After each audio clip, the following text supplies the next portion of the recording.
Conservatives have a very serious existential problem. It's not just their vote last week was simply awful, down at 24%.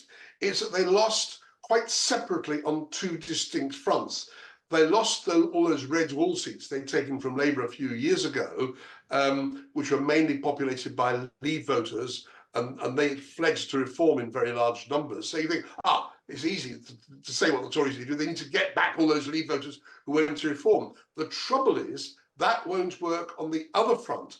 All those seats they lost to the Liberal Democrats in the south, and also quite a lot of seats to Labour, around the M25, for example, along the M4 corridor, which are largely Remain areas, and Labour took those seats.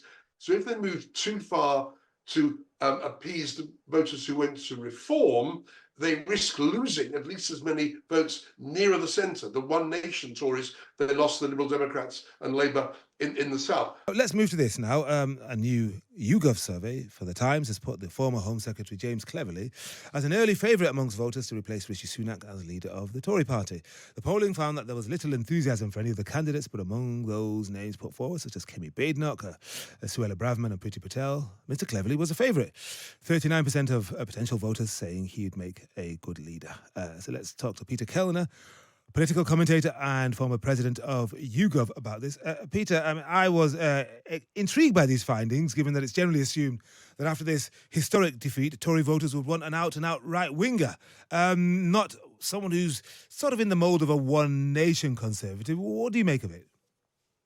Henry, let's separate out what we do know from this poll from what we don't know. Yeah. What we do know is, firstly, that all the leading Tory personalities are very unpopular with the general public. Well, we knew that really from last week's election, but this poll confirms it in terms of these possible candidates. Secondly, amongst Tory voters, of the four people that YouGov tested, the one who was most mainstream, James Cleverly, is the most popular, while Priti Patel and Suella Braveerman, two right-wingers, are unpopular with Tory voters, and Kemi Badenoch is in between.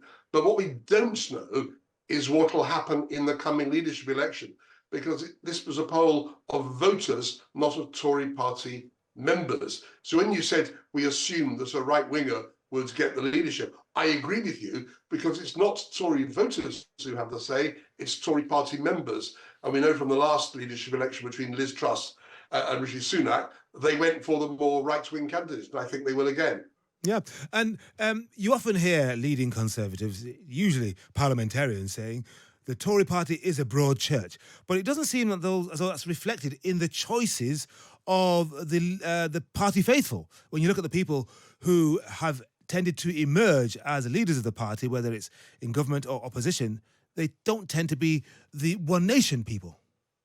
That's right, and I think the Conservatives have a very serious existential problem. It's not just their vote last week was simply awful, down at 24%.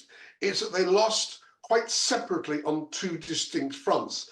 They lost all those red wall seats they'd taken from Labour a few years ago, which were mainly populated by Leave voters, and they pledged to reform in very large numbers. So you think, it's easy to say what the Tories need to do. They need to get back all those Leave voters who went to reform. The trouble is that won't work on the other front.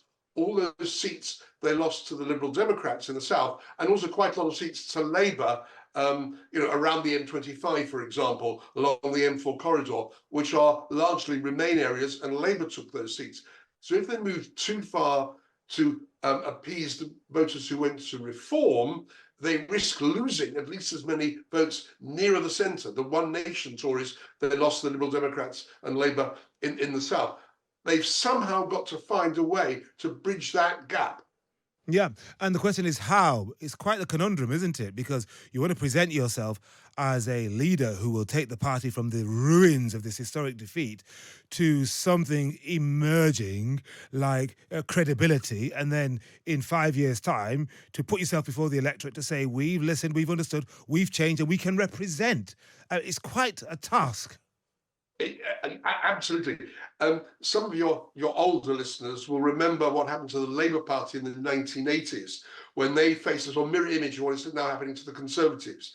A very left-wing challenge inside the Labour Party from Tony Benn, and it was Neil Kinnock who emerged as a centre-left leader who basically defeated the Bennites and the militants on the far left, and he started the road back to Labour electability. I think the Tories need to do they need a Kinnock, not a Ben. And in that sense, people like Suella Braveerman and Priti Patel, I think even Kerry Bethanoff, are nearer the right-wing version of Ben than they are Kinnock.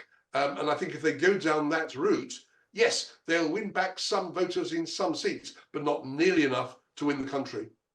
Thank you very much indeed to Peter Kellner, political commentator and former president of YouGov. To be.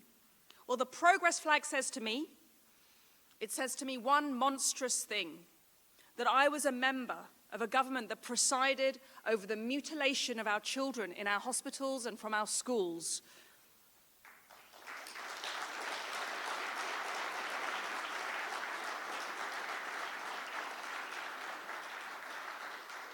We Tories, right through our smoking ruin of a general election campaign, we claimed proudly that we were doing something about trans fanatics, when in fact, what we did was let it happen. I'm too physically repulsed to go into what it is, but it is something that the true grown-ups in any civilized society should never have allowed to happen to anyone else's children.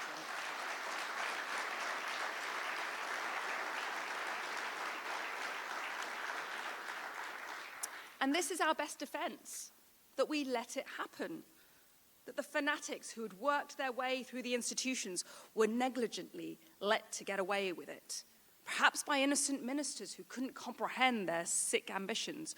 But again, I have to tell you, this is simply not true. I, in the last Parliament, had colleague after colleague who didn't turn a blind eye to this, who weren't simply somehow tricked by monsters seeking to mutilate children. I had colleagues who supported it in the Conservative Party, who were fully signed up to this project, and who saw people like me, who opposed it, who wanted to stand up for the safety and security of our children, as not being just the villains, but somehow the people who were losing our party votes with our hateful words. So I can only apologize